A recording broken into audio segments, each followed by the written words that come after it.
Ya, Assalamualaikum warahmatullahi wabarakatuh. Pemirsa Sultan TV, selamat pagi semuanya. Apa kabar? Semoga dalam keadaan sehat dan semangat untuk beraktivitas di hari ini. Pemirsa, seperti biasa di pagi hari ini tentunya kita menemani Anda dalam talk show bijak hari ini di edisi hari Rabu 16 Maret 2022.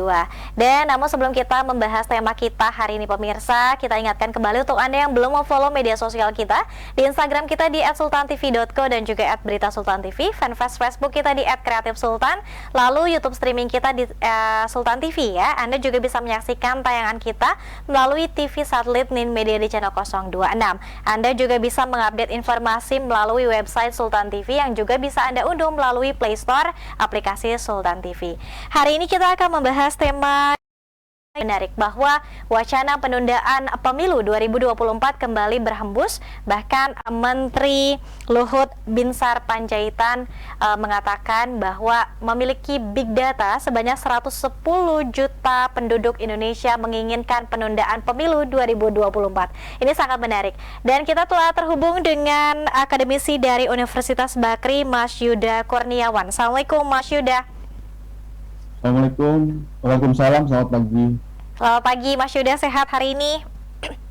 Ya, alhamdulillah sehat hari ini. Alhamdulillah sehat ya. Terima kasih sudah meluangkan waktunya Mas Yuda di pagi hari dengan Sultan TV, Mas. Ya, Ya. sama-sama. Ya, baik. Kita mau bahas soal penundaan pemilu 2024. Ini kenapa sih Mas Yuda wacananya nih kadang sepi, kemudian kadang terhembus lagi, ramai, sepi, ramai lagi. Kalau Mas Yuda sendiri melihat ini seperti apa? Ya, wacana penundaan pemilu ini kan bukan muncul bukan 2 hari, tapi memang sebelum-sebelumnya mungkin minggu lalu bahkan bulan lalu sudah muncul apakah wacana pemilunya itu penundaan pemilu itu mau ditunda sekian tahun, 1 tahun, 3 tahun, atau ditunda, atau kemudian perpanjangan periode atau masa jabatan Presiden Jokowi. Jadi memang muncul lalu kemudian tenggelam, muncul dan kemudian tenggelam.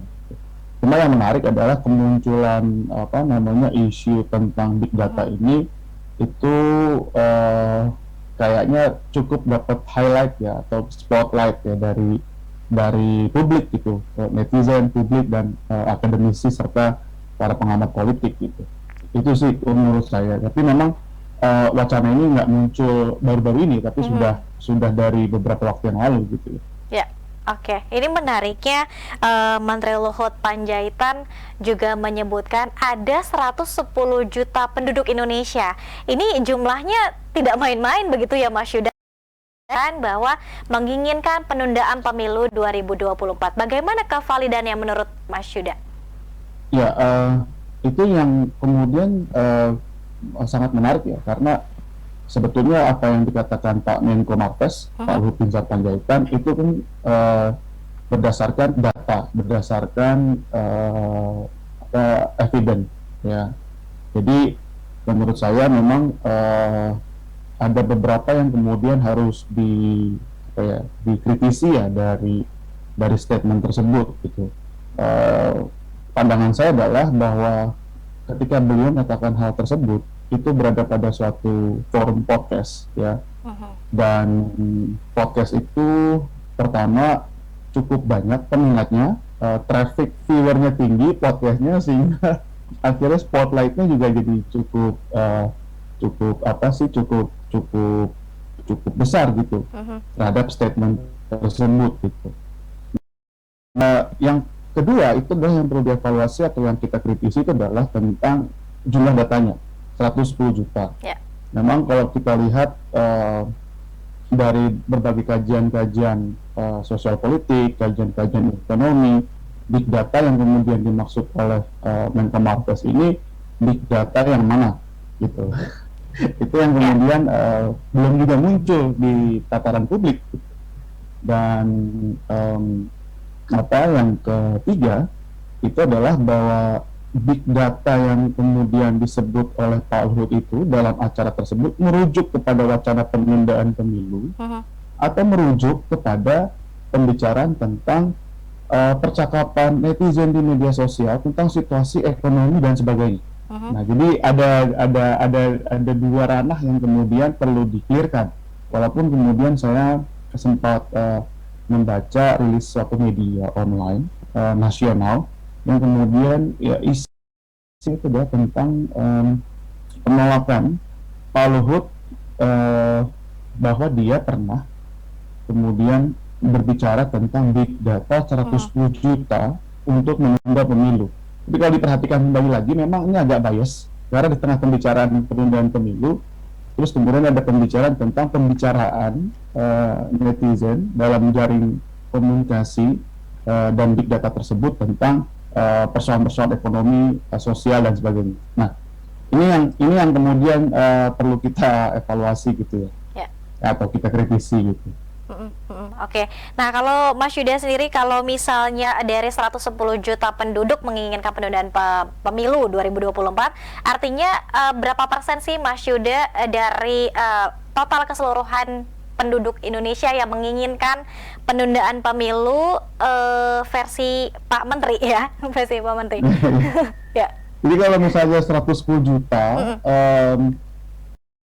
pastikan memang itu lumayan ya, hampir mencapai 50% untuk kemudian menunda pemilu gitu. Cuma problemnya adalah kita kembali ke topik kita di awal, pembukaan oleh Mbak Dea tentang misalnya validasi datanya gitu, ya kan? Problemnya adalah di media sosial ini orang bisa ngomong apa saja, siapapun bisa menjadi apapun, dan apapun kemudian menjadi siapapun. Nah ini adalah problem yang kemudian secara proses inference ya, atau yang kita sebut sebagai proof by evidence and reason, itu akan menjadi sangat sulit untuk melakukan validasi.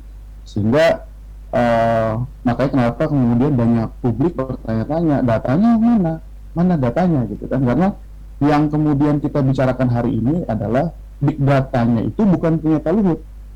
Ini problemnya. Big data itu adalah data yang bersifat terbuka, tetapi big data kemudian menjadi penting karena proses inference-nya, proses pengambilan keputusan atau kesimpulan atas analisis big data tersebut. Nah ini yang kemudian sebetulnya ditunggu oleh banyak pihak gitu, termasuk mungkin beberapa akademisi politik yang memang concern terhadap kajian-kajian seperti itu.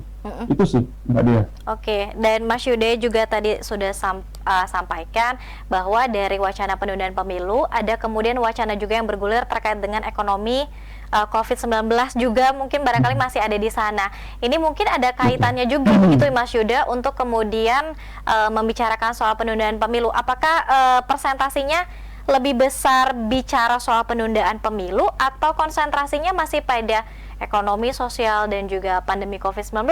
Kalau Mas Yuda lihat sendiri di fenomena media sosial. Oke, saya belum melakukan ini ya, saya belum melakukan scraping ya, karena big data itu kan punya bukan dua keluaran, tapi ada dua jenis. Ada yang big data based on data scrap, ya, itu adalah jumlah volume data yang kemudian dalam jumlah tertentu, baik itu kemudian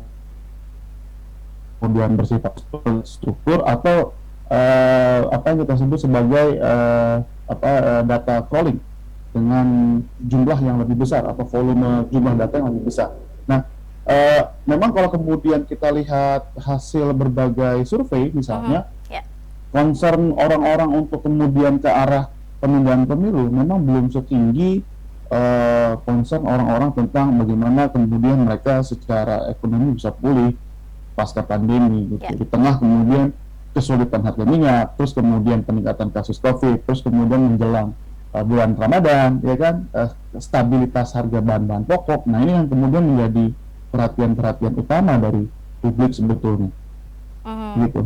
Oke, artinya harus ada kajian lanjut begitu ya Mas Yuda ya, terkait dengan big data yang kemudian disampaikan oleh Pak Menteri Luhut. Mas Yuda, kita harus rehat terlebih dahulu sebentar, nanti kita akan lanjutkan kembali. Tetap bersama kami pemirsa dalam Bincang hari ini. Baik.